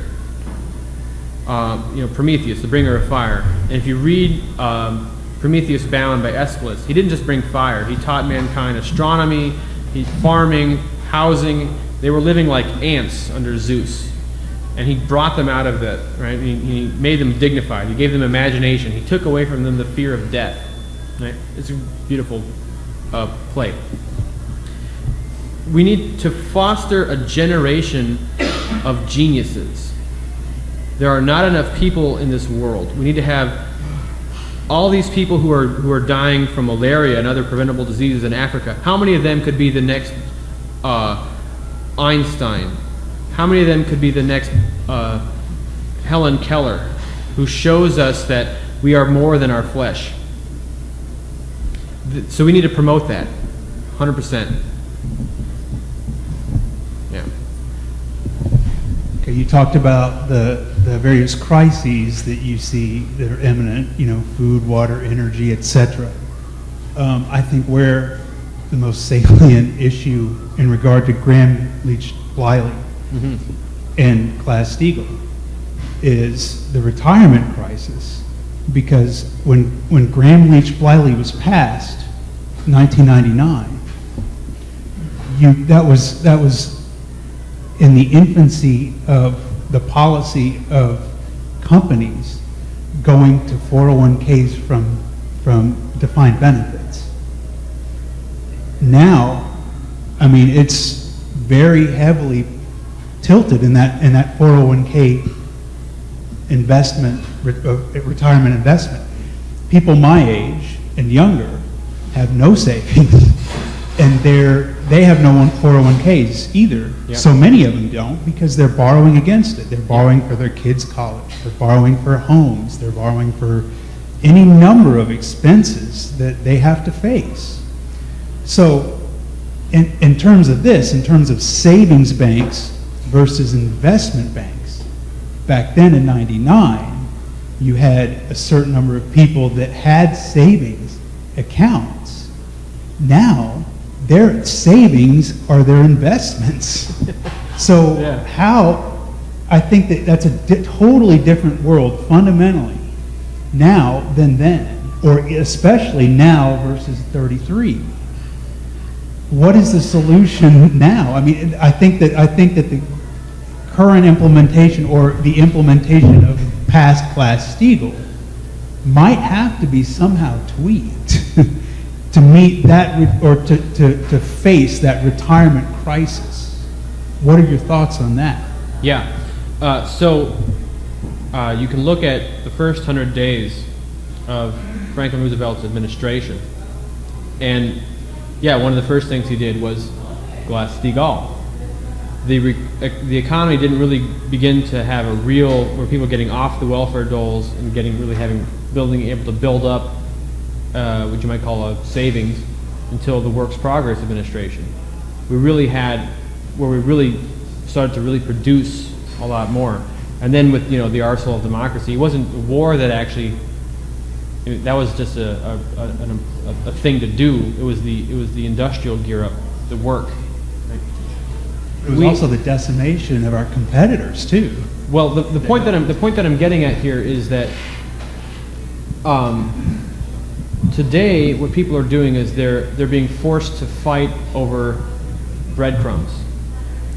And people who have a slightly bigger breadcrumb because they have a job are angry at the people who don't have a job and are on public support. You're taking from my breadcrumb. Well, if they didn't have, and then there's all these inefficiencies that are currently built into it. Like if you get married or you get a job, then your income goes down under some of these programs. The way to actually fix this is to launch a massive ignition of real productive work, because you need to, and then to take a lot of this stuff which is not worth anything because it's a casino economy and say but the principle of when you cut through these stuff and you sort out the books and you look at things, the principle is that people must live and they must become more productive, more employed. So, for example, one thing that Franklin Roosevelt did is he had the Homeowners Loan Act, and he had things where he was helping farmers.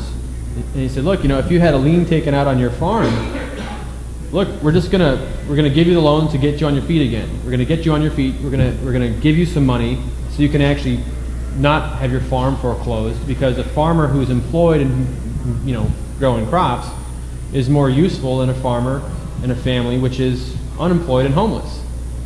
So there are gonna have to be a number of emergency measures that are taken for a little while to actually get people on their feet so that they can work and they're not trapped into these donut holes, right? They're not trapped in these situations where they fall through the cracks as a result of getting back on their feet again. So, but ultimately what comes first is the human life. Human life comes first, not the bondholder, not the debt. And so you start to launch these programs and you get people working again. You start to actually move it and you do it as fast as you possibly can and get as many people employed in things that are not make work. Like, here's newspapers, or go shuffle these leaves around in Central Park. Well, what happens at the point where they can no longer work? That's the thing. I mean, because people, I think the mentality though is that people who are not investing have the mentality that my job is okay. I don't have to physically labor so much, so I can work into my 80s. I'm not going to retire, and I'm okay with that. But then what happens at the point where they can't? They have nothing to fall back on. That's going to be a drain, and they're inextricably tied to that system, where they're forced to participate in the casino game rather than something that's more fundamentally stable. I don't know why someone should be forced to participate in the casino economy, but given the thought experiment, I think it's useful. One, we should figure out a way to make sure that, say someone made their entire living, as a rapacious thug for Wall Street, you know, and then they're too old now to work, and so now they're an old rapacious thug who's retired, you know, or you know, a mafia don or something like that. Should we treat them as chaff to be thrown away in the wind? I don't think so. I mean, they're still a human being.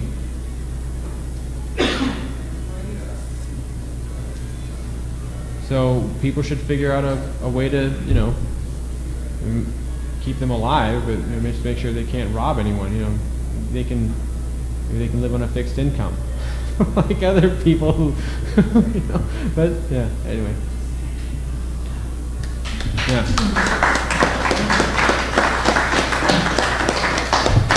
Good job. Well, this is fun. We're not done yet. Oh, we're not. Oh, yeah, that's right. It's still fun. Wait, now it's your turn to talk.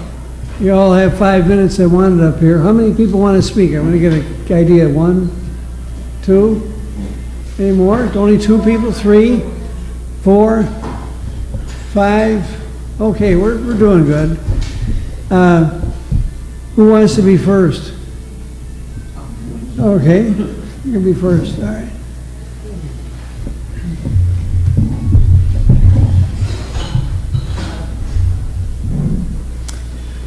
Okay, yeah, that was very interesting. A subject very dear to my heart. I'd have a lot to say about all this, but let me say in passing, I think the solution is something I've called economic democracy, and I have a website called economicdemocracy.biz. You might, there are 3 components. One is balanced trade. Secondly is financial reform, and thirdly is a business creation under a mutual ownership system. Now, financial reform, I think I would advocate a super Glass-Steagall. I'd divide the banking system up into 4 parts. The first part would be the normal commercial banks. We put our money in, they lend to small business and so on and so forth. The second part would be an investment bank.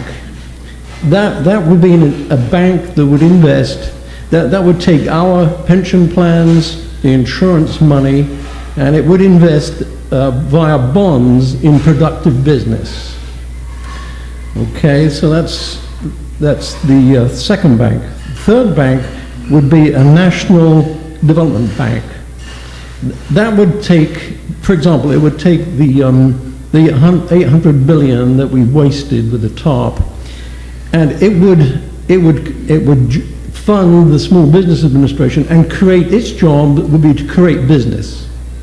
So that would, rather than pay young people to be unemployed, rather than have young people, like, you know, actually paying to work on these ridiculous internships, what we do is we actually create businesses that young people would start. They would fail, but so what? I'd rather do that than pay people to sit down, you know, be sofa people, okay? So that's the third bank. And the fourth bank would be casino banks. They can do what they want. If they go broke, good luck. But what you've done is you've taken most of this money away from these casino banks. The system now we've done away with the Glass-Steagall, is we've given this huge pot of money to casino banks, and they've wasted it. The other big problem really is the World Trade Organization, and the other big problem is these massive multinational corporations that have sorted away something like $30 trillion in offshore accounts that are untaxed and uncontrollable. So we have this world elite in corporations, and as I've said many times here, of the 100 richest entities in the world, over 50 are major corporations. So they just run a cartel system. They're devoid of any national loyalty. They look around the world, where can I produce the cheapest? Where's the best tax haven where I pay no tax? And we've seen that with Apple. I mean, they have this massive, you know, operation systems that is nowhere. I mean, it's in the ether, but they pay no tax. And I think, you know, all that has to stop. Anyway, that's it. Okay, who's next? Has to be next. Jim, come on up here. Jim Davis.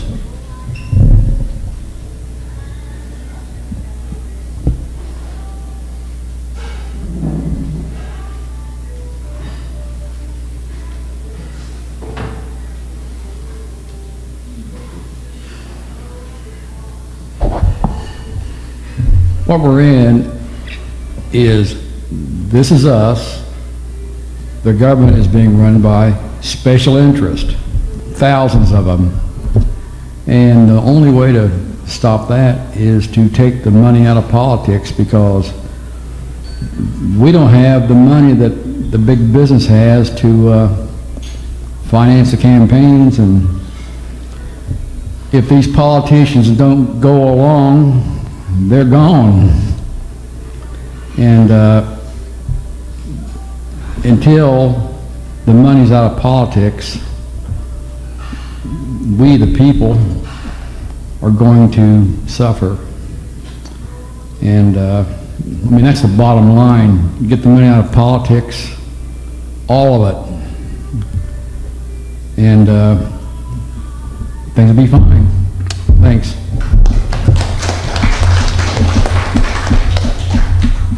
He's right. Who's next?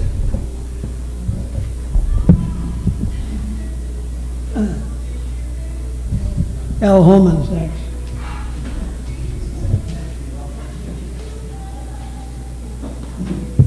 Well, Jim, I agree with you completely about money out of politics. That's going to be a tough job. As I've mentioned here before, the way I see humanity today is there's this huge virus that's running rampant called greed and lust for power. And it very frequently infects the highly intelligent people who want to go to the top of any organization.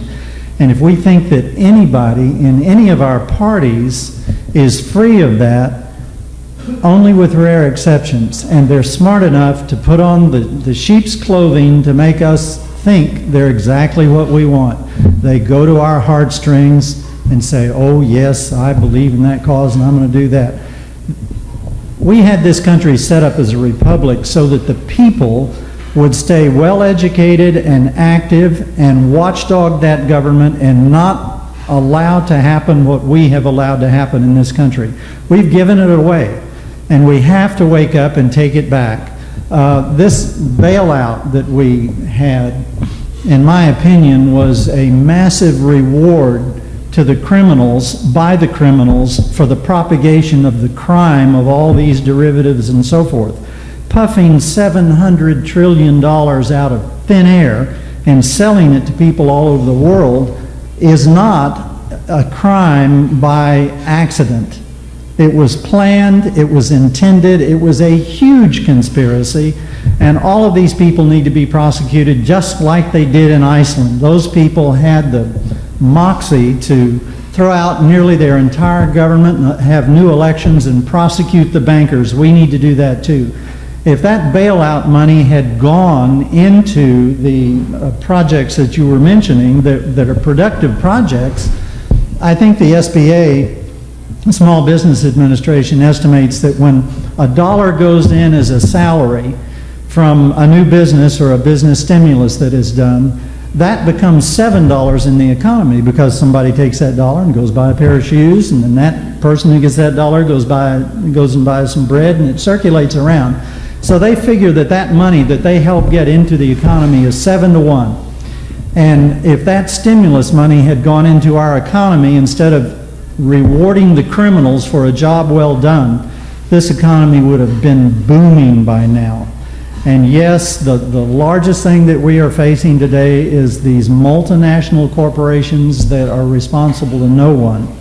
And we need to really rein these in. We need to use the antitrust laws that we have in place and also increase them quite a lot. It's the greed and the lust for power, and very often these people are completely sociopathic. They have zero feelings, although they can really make you... I had an experience once with a sociopath who conned me out of some money, and when I was a young lawyer at the time, I was down at the courthouse, and I was talking to an FBI agent over a luncheon about this man. He was interviewing me about him, and he said, you know, this guy had a business degree, very nice young man. He said, I have a stack of paper this high on my desk about this guy. I know exactly what he is, and yet when I'm sitting across from his desk talking to him, I want to believe him. And that's what a sociopath is, and that's what a lot of our politicians, both parties, are, because greed and lust for power drives them to the top, with only very few exceptions. Okay, who's next? Gotta be a next. Ray. Go. Doesn't matter. You're after him then. Yeah, I know where the next is.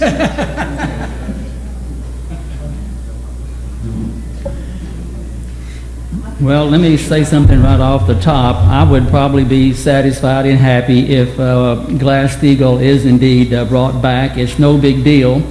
But let me give you a little bit of a reference here regarding the collapse that we had in 2008. That is still reverberating in the whole economy. Remember, step number one, we had the government, the federal government, who was pressuring the banks to make these loans. It had to do with the American dream. Oh yeah, everybody needs to have a house or whatever.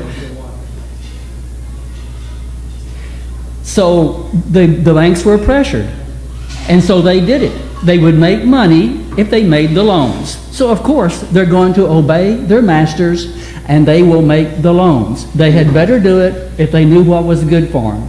Okay? The government said, if there is a bad loan, we will bail you out. We will pay for that loan. We'll take care of you. What is there to lose? The banks are going to make those loans. The banks are going to make money while they make the loans. If there's any kind of a bad loan, the government will bail them out. This is just too good. So no wonder they made loans. They made loans by the thousands, the hundred thousands, and the millions, and those loans were worth billions of dollars. Those loans were packaged. They went up to bigger and bigger banks, and then they finally got up to Fannie Mae and Freddie Mac, which of course are government-run organizations. Now listen, what was the first entity or organization that collapsed in 2008? It was Fannie Mae and Freddie Mac, because that's where the majority of the loans of the money went. And they were bad loans. It started with the government saying they were going to back those loans, and without any concern or care about what happened to the loans, whether they were good or bad. If Glass-Steagall had been in place, Bernanke says it wouldn't have made any difference anyway. But here is the point for it all. They were the banks were given the assurance that somehow the federal government would bail them out, and you don't set up anything like that. You don't tell your teenagers to go ahead and do anything that you want, and we'll take care of you. We'll bail you out. You don't do that. One more thing now. A bank and bankers are usually shrewd, smart people regarding money. They know money.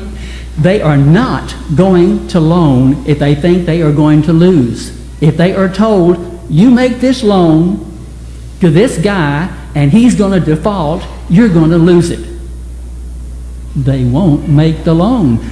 And the same way with a whole lot of their operation, they're not going to lose money intentionally. But whenever they are told they will be bailed out, all of us would be like that. We would just act irresponsibly. And that's just what they did. It's okay if we bring back Glass-Steagall, because it looks like the government will probably do something like that again and guarantee loans, which is stupid. So Glass-Steagall will be okay, but the problem began with the federal government guaranteeing loans. That is not a function that the federal government should perform. Thank you.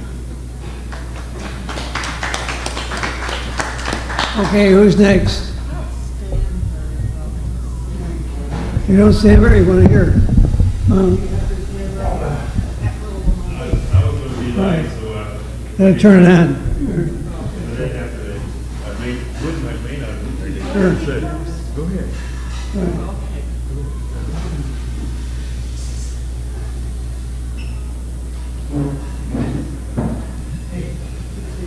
Okay. Well, first, I just want to point, the first entity that went under in '07 was Bear Stearns and not Fannie Mae and Freddie Mac. But the points I really wanted to make succinctly is that there are a series of issues, many of which we've covered within the past month or so in this group. One is tonight, the financial issue. Another is the need for major electoral reform. Another is all these illegal, immoral foreign wars. Another is environmental health.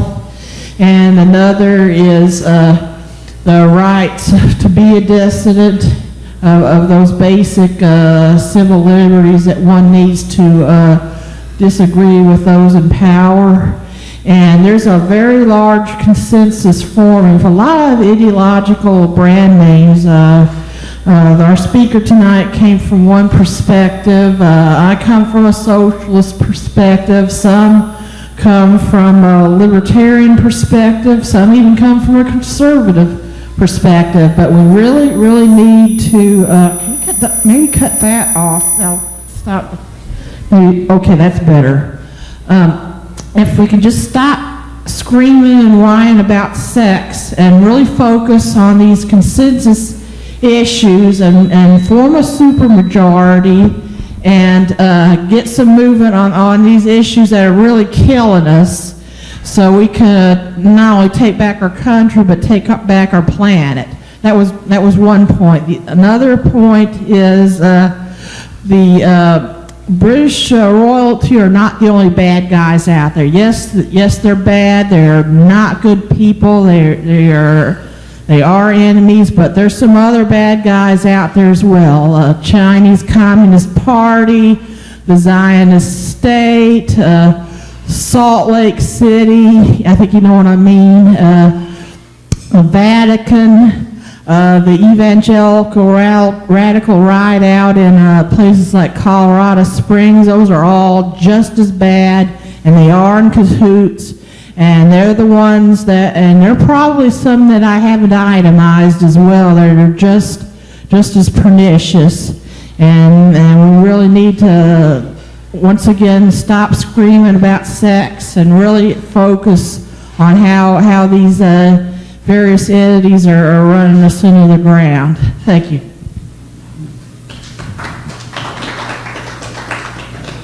You're next. All right, go ahead. Just a real quick statement about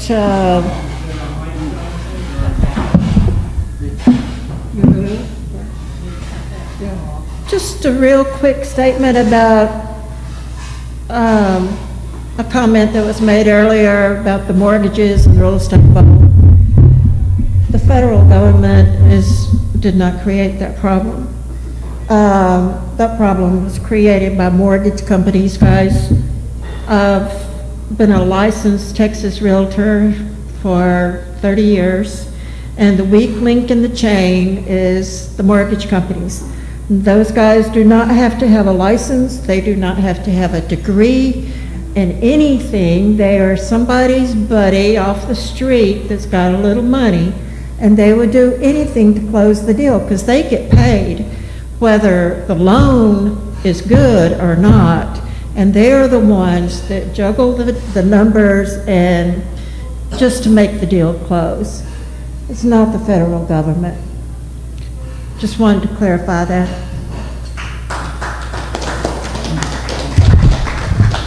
Okay, who's next?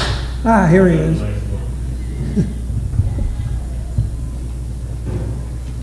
I want to thank the gentleman who made the presentation, and I respect everyone's view to speak what they want. I want to dovetail on what the lady said, because we have Fannie Mae and Freddie Mac. Fannie Mae deals with GI loan, FHA loans, and Freddie Mac deals with conventional loans. It's a whole world outside of those two that are not regulated.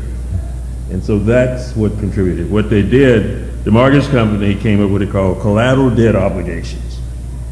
And that's what did Merrill Lynch in. They were supposed to pay so much money. Collateral means some value. You're going to get it, so don't pay. But it wasn't there throughout the world. So that's part of the problem. AIG said, we're going to reinsure them. And then when the bill came, they couldn't do it. And so the taxpayers did it.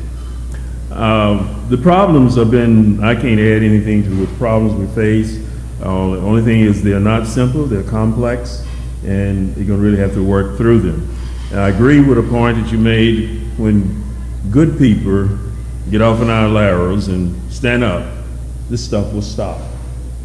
As long as we do what we're doing, we're going to get the same kind of results.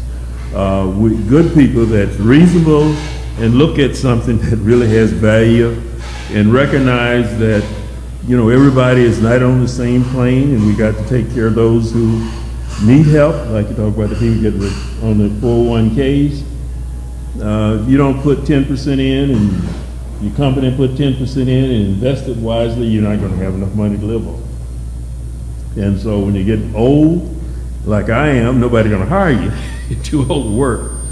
But I recognize that there's no guarantees in our safety net. The Social Security program, if we do what they're talking about doing, Social Security recipients will begin to lose money immediately, because the inflation goes up, that indexing is not there, and pretty soon you'll be down to very little.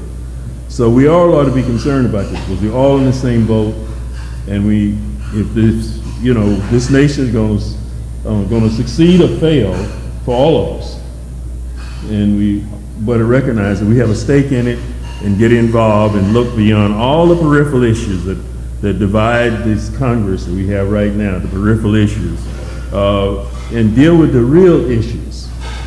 We don't need to go to Syria. We don't know who the people are. And we can't win civil wars. We should have learned that in Vietnam. We should have learned it in Iraq. Should be learning it in Afghanistan.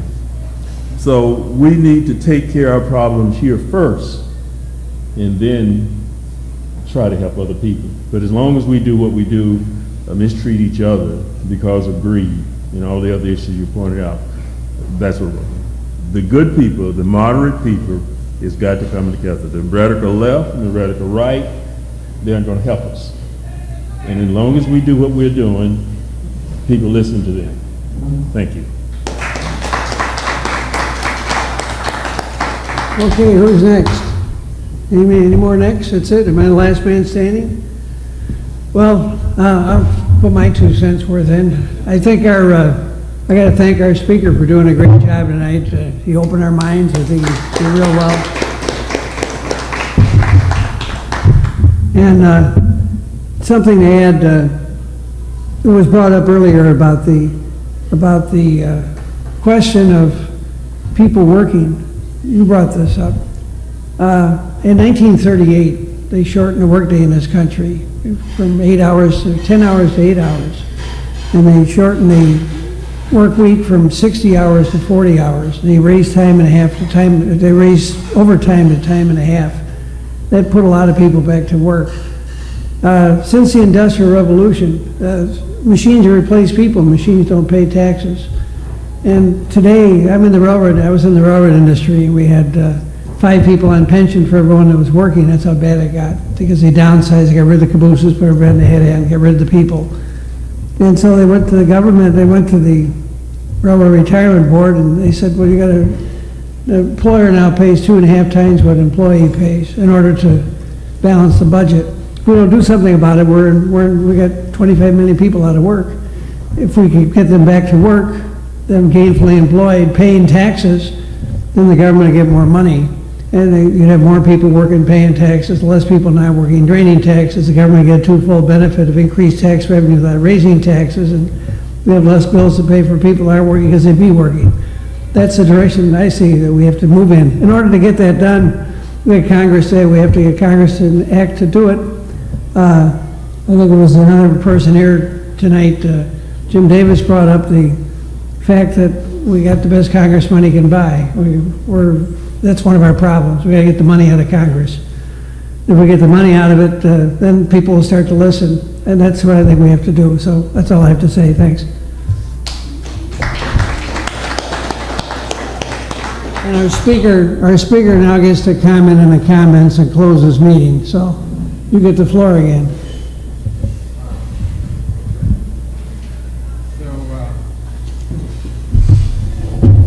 Those are all very interesting things. Right now, the Glass-Steagall bill has 63 people who have signed on in Congress, including the originator. The Senate bill has 1. That's the originator. This may change on Monday or Tuesday when the Congress comes back into session from being in the districts here. But supporting a bill and actually pushing it through and making it happen are completely different ballparks. We need to get this through. So I turn this over to you all because this is our republic if we keep it. If you keep it, if you keep it, if you keep it, and all of us. And so it sounds like more or less here we have a quorum. Now the question is, how are we going to bring more people in? How are we going to recruit more people? We got to go out there. We got to organize people. We got to challenge them. So, hey, look, stop yelling at your TV and your talk radio and all the things. Facebook does not impeach a traitor. Facebook does not win wars. The war is not won on the internet. The fight is actually won on the streets and in the institutions. So we need to organize. So hereby all of you are deputized as keepers of the republic. Yep. Raise your right hand. We are all going to fight. We got to do it. This is our fight to win, to keep this country, to give it, to, as I was saying, to give the gifts to the next generations that they deserve. And I think really that is the case, is we have to not sit and talk amongst ourselves while that you do. You have to make sure you keep your friends optimistic and help them if they get run down by talking to less optimistic people, which is being polite. But that's the case. You run into this all the time. The media and the culture is designed to be pessimistic. It's designed to keep you thinking that you can't do anything and you're all by yourself. But you're not. So, we have activist call every Thursday night, which I can get you the number for if you want to participate and hear from people who are working with us across the country every Thursday night at 8 o'clock. We should work on these things. At this point, I think it's beyond the ability to get a bill introduced into the Texas legislature for this session, but there's all kinds of things you can do to take action to force a change in the terms of discussion away from what is provided for us, which is a non-solution, and to bring to be the people who will give the truth the legs it needs to run. And that is what I would end with. That's what I would say, that is our job. That is our task. And it's a hard task, yes, but it's as they say, but it's the only one worth fighting for.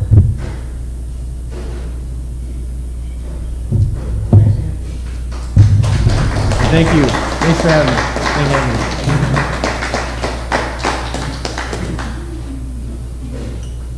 Well, that concludes our meeting. Our speaker's right here if you want to talk to him, and we can stay at 11 if we want. So, yeah, we're done speaking there. So thank you. This is William, your videographer from the KNON website. This is a trial video, and if you like it, please let us know in the comments below, or like us, or follow us, and we will